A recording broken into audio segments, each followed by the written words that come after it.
Hi, I'm Dr. Radhika Barath. I'm a physiotherapist. I'm the founder of Emerging Fit Physiotherapy and Rehab Center. I have 12 years of experience and I have been working with Madras Cancer Care Foundation, which is affiliated with several hospitals around the globe. I'm here to wish you all a very happy, prosperous and healthy Diwali 2018. My motto of being here today is that I want you to have a lightning health, a very strong and happy surrounding, not only lights all around you, but you should have internal strength and fitness levels to celebrate the Diwali in a very grand manner. So I'm here to tell you a few tips that you can follow and make sure you become healthy and see if your kids are at mark or on par with whatever sports you have put them into. In coming days, we have also realized the fact that there are kids who are interested in sports, and as much as the fact that the kids are interested in sports, they are more prone to the injuries as well. So most of the parents tend to get a little bit upset when their kids undergo frequent injuries on and off. So I would like to tell you the most common injuries that are seen in any children or any adolescent age kid who are new to sports. Let's start with the lower limb. Coming to ankle injuries, ankle strains and sprains are very common. If the child does not have good bone strength, they would undergo probably a minor hairline crack depending on whatever sports they are involved into. Next comes to the knee. Avulsion fractures, ligament tears, ligament sprains are very common. If a child is involved more into sports like cricket, football, tennis, which involves a lot of movement around the space, their knee can go in for a toss if it does not have the proper muscle strength. If coming to the hip joint, there can be so many things happening around the hip joint. There might be hip strains. There is something called piriformis syndrome, which has something to do with the muscle called piriformis. If it pinches against a nerve called sciatic nerve, you will keep getting a lightning kind of a shooting pain running down your leg. So it's basically 2 in 1. So it can either be like sciatica or it can be piriformis syndrome, which is basically happening if a person does not warm up or cool down very well. If the muscles around their gluteal region, which means around their bum, that is the gluteal muscles, their hamstrings, their quadriceps, if they are not stretched properly, you can go in for such injuries. Coming to their upper body, if you are a tennis player, if you are a golf player, you would have heard about, for tennis players, you would have heard about something called lateral epicondylitis, which is also called as tennis elbow. And for golfers, you would have heard something called golfer's elbow, which is like medial epicondylitis. So all this basically happens over a very short time, or if you have been playing time and again for a very long duration in very short span, probably you have been playing like 4 hours a day for straight 1 week, you might land up with these problems.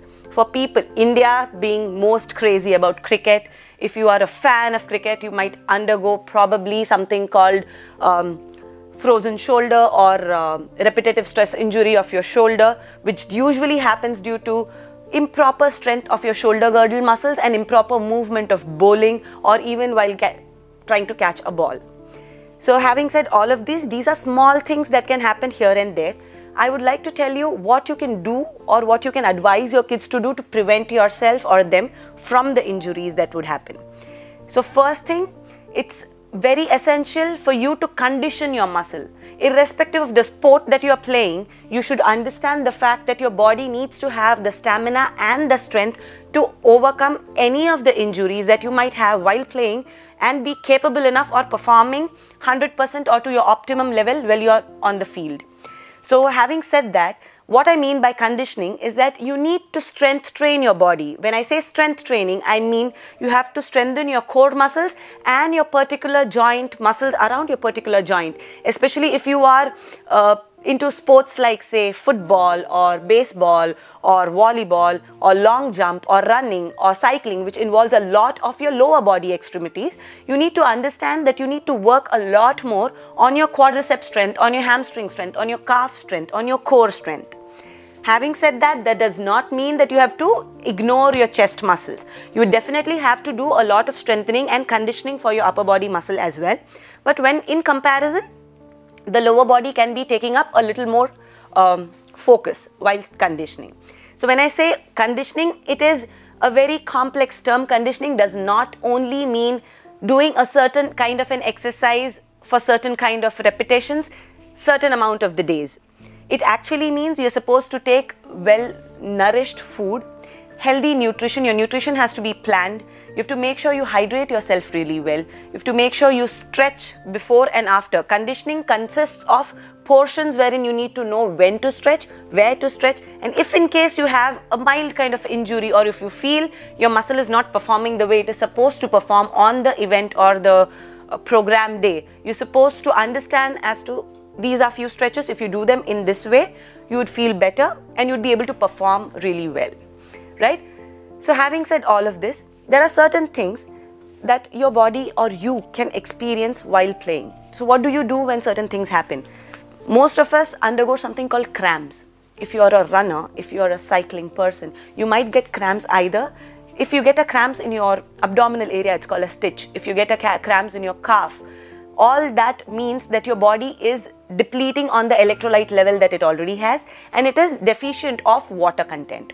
So first thing, you need to hydrate yourself, not only with plain water, but with water that are having electrolytes with it. So maybe something like tender coconut water and electrol. There are so many other sport-rich fluids that you get these days, which does not mean that you need to gulp down the whole stuff. Few sips here and there when you are just entering the field should be good enough. And if you feel that you might probably get a cramp, and if you are having water handy or even tender coconut handy, you can just make sure you sip, just take a sip and you'll feel better with that.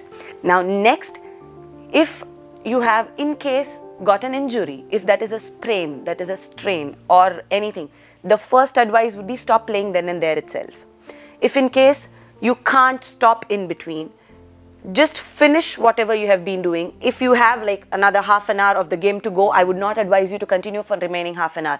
But if you are at a stage where you need to just strike the ball and move to the opposite side, you can, which means you can bear the pain for probably like say a minute at the max, and then you need to declare that you have an injury and you need to take a break. So when you take a break, make sure you don't excessively bend or stretch the part which is affected first, especially if your hamstrings, if you already have a strain. Suppose you've been running, if you've had a strain and you constantly continue to run, so that mild sprain can lead to a rupture.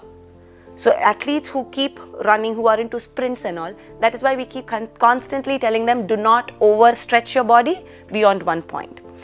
So why would you land up in all of this if you have not warmed up well, or if you have not conditioned your muscle, which means if your muscle does not have the capable strength that it is expected to have while the performance.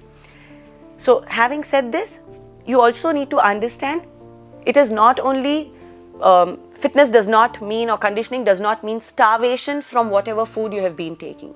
You need to have adequate amount of carbohydrates, adequate amount of protein, and adequate amount of fat, healthy fat I'm talking about.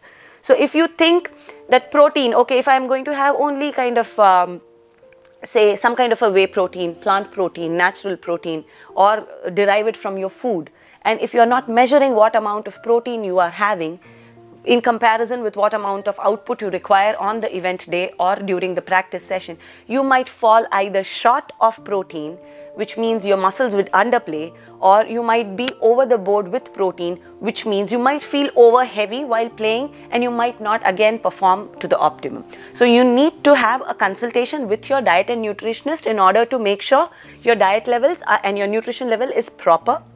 You would definitely need healthy fats if you are planning to do some sports which involves you to be on field for more than an hour or so. So you would be actually literally burning fat. Your body would not be burning carbohydrates anymore. Carbohydrates being the instant source of energy. So if you're probably playing a game like cricket, if you're playing a game like say shot put, that requires your energy for a short period of time. Now I don't mean cricket. Obviously when you are batting, you're not batting continuously, right? You take strikes in between, so your body gets that rest period.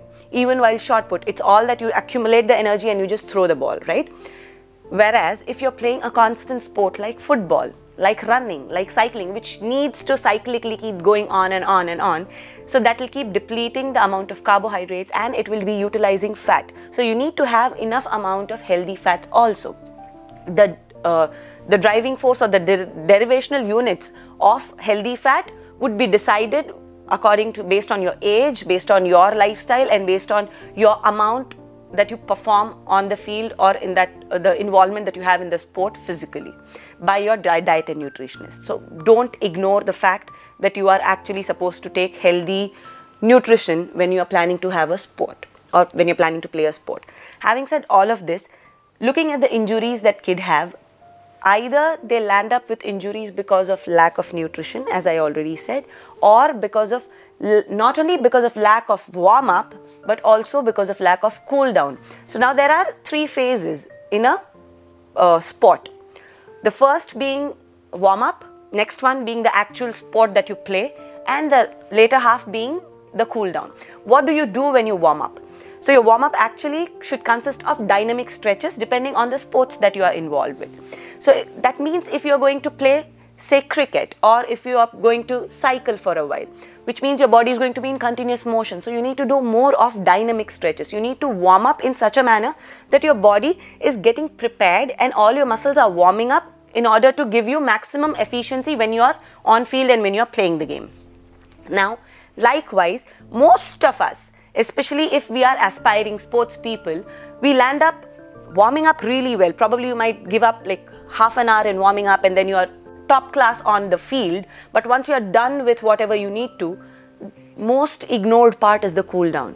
You feel if you have won the match or if you have done really well and if your timing is being like bang on for whatever sport you are into, you forget or you kind of take a back seat to cool down, which is not correct. So if you're not going to cool down, you might not have any pain or any sort of strain then and there, but your body will start realizing it through the period of time.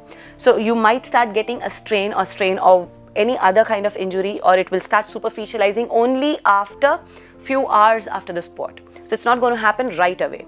So you need to understand that the importance that you give to warm up, you are supposed to give the same equal importance to the cool down phase as well. So what do you do when you cool down? So you're warmed up, doing dynamic stretches, making sure that your body is really warm to play, your muscles are really warm to perform the way it is supposed to perform.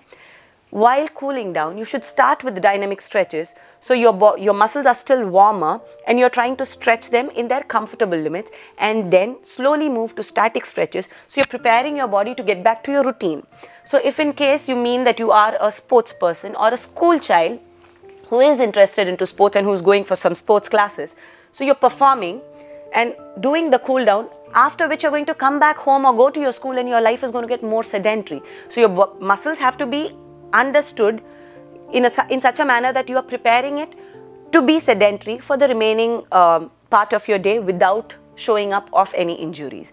So having said that, you're also supposed to hydrate yourself at frequent intervals if you have played, say, a game of 1 hour, a game of 2 hours, or even several hours. So you decide how much you have played, and accordingly your body would any which ways demand water. But if you are a person who is new to sports, if you are a person who is being coached by your coach and told that you're not supposed to drink in too much of water, so how much is too much for each person would vary. So you need to actually start gauging that if you have had, say, if you are, say, a person of 5 to 10 years, and if your coach has said for anyone who is like 10 years old can probably have 2.5 liters of water for that particular day if they have played for, say, 1 hour or 1.5 hours of whatever sport. The next day, you're not used to having 2.5 liters, do you? So you would probably land up having right from half a liter per day to 1 liter per day, and you would be jumping directly to 2.5 liters per day, which means your body would throw up. You would just land up puking. You're not supposed to do that. You need to undergo the whole process of gradual increase in water intake, which will also be good, and it will respond in a very nice manner by your muscles, which means you have to take the training from your coach as to gradually how to increase the water intake and to bring it to the most optimum level, so that you don't have any kind of a soreness or injury post your game. That's about the thing. Coming to the parents who take their kids to sports places and make sure that they are involved more physically into physical activities, because living in a day and age where it is very mechanized and everyone is used to using phones and TVs and they're almost like couch potatoes. Hats off to you guys, because you are showing so much of support for your children, encouraging them to indulge themselves into some kind of sport, which is like top class. Second thing, do not get scared of injuries. If you are having the capacity, either, see, there are extremes of cases that we usually see. The parents who were involved themselves in some kind of a sport during their school days or during their childhood, they tend to over push their kid. They don't know where to stop. You need to understand that not each and every child would be the same as you or would perform the same way as you did. So one thing, don't over pressurize them. Second thing, make them understand the importance of the kind of lifestyle they need to lead when they are wanting to aspire to be a sports person. After all of this, parents either tend to get over hyper about even the small strain or sprain and land up saying, you have been having a lot of sprains of late, you are not going to play. Or they land up saying, you always constantly keep saying you have strained, this part is paining, that part is paining. And you ignore it to an extent when the kid actually lands up himself or herself into a fracture. So both ways are wrong. You need to strike a balance, which means you need to analyze. How would you be able to analyze how capable your daughter or your son is? First, you need to sit with the coach and the nutritionist and the physiotherapist of your son or your daughter. You need to figure out a plan. Make sure that your child gets whatever is required. You need to make sure they indulge into some kind of fitness activities in the form of core strengthening exercises. Likewise, they are supposed to have proper kind of nutrition and have few days where they can perform well, which means more or less playing 4 days a week, or if they are into like sports every day, 6 days a week. Great. That you might know what goes well with your child when it comes to all of that. But that does not mean you over push the child. When your kid has been continuously complaining of one or the other kind of pain, or be it yourself itself, if you are a sports person yourself and if you have been having an injury time and again, you need not keep thinking that I might not be able to get back to the sport. It is actually a lot to do with your posture while you play, the technique with which you play, and the muscle strength that you have, which needs optimum utilization while doing an activity. So when you probably are bowling, you need to have a superb core strength along with a very good shoulder strength.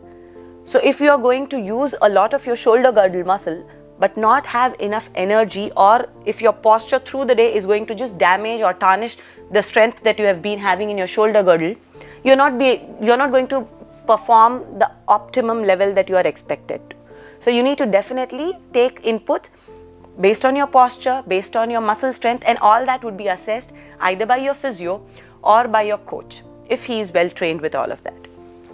So having said all of this, parents who have been taking kids to all the sports centers, having the patience to wait there for 1.5 hours, 2 hours, 3 hours, doesn't matter. If they have gone for tournaments, just sitting there for hours together and making sure you cheer up your kid, making sure you give them whatever they need, like probably electrolytes.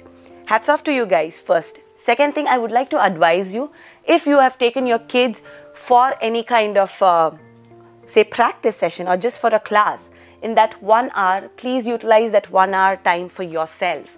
So rather than sitting and chatting about how your daughter or your son has been performing through the games and talking about it over and over again, you can probably find a place where you can go take a run or jog, whichever way you are able to keep yourself a little more active than usual. So let's not kind of try to hide away from the fact that your body requires activity as much as your children do. You are a human being, you would be more than happy and your body will be able to understand the pattern of injuries in a better manner if you play a sport yourself and then you're trying to advise your children. So I'm not saying everyone needs to get onto the field right with your children, start playing. If you're able to do that, nothing like it. But when your child is playing a kind of sport, or if they are into the classes, the least you could do is take a cycle, go around on your cycle. You can walk if you want to. If they are into a tournament, if you know that the waiting time is going to be a little more, you can go and practice the same kind of a session. If you're a squash player, if there is a provision to play squash, why not? Just go hands-on, make sure you are in touch with your core self, how you were in your school days and how interested you used to be with the kind of sports that you used to play.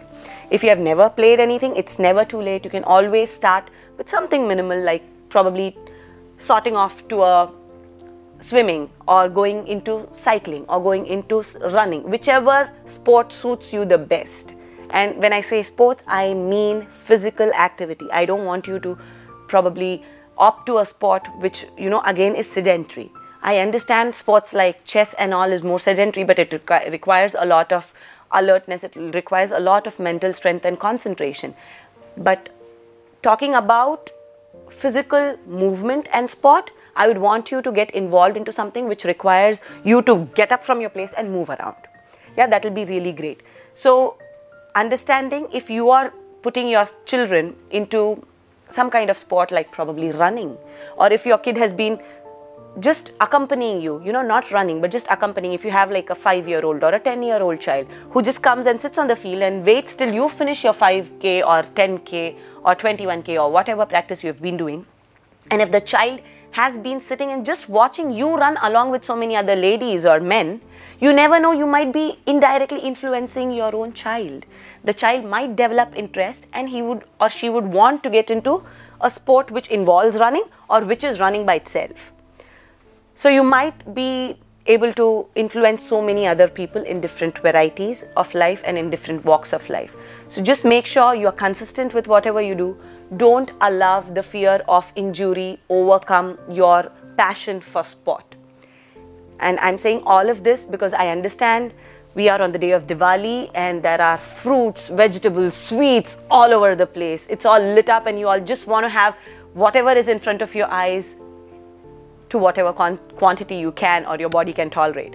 Just go ahead, have a blast, enjoy. Don't forget that I am going to come back and onto the same channel teaching you what conditioning means, what strengthening means, how to keep yourself fit, what you need to eat, how you need to cut down on calories, how to eat in moderation, how not to hog, and how to make sure you understand the difference between fitness and weakness. You need to be strong. If you like whatever I have said, please subscribe to the channel, like the video, and stay tuned for many more videos to come. Good luck. Happy Diwali once again.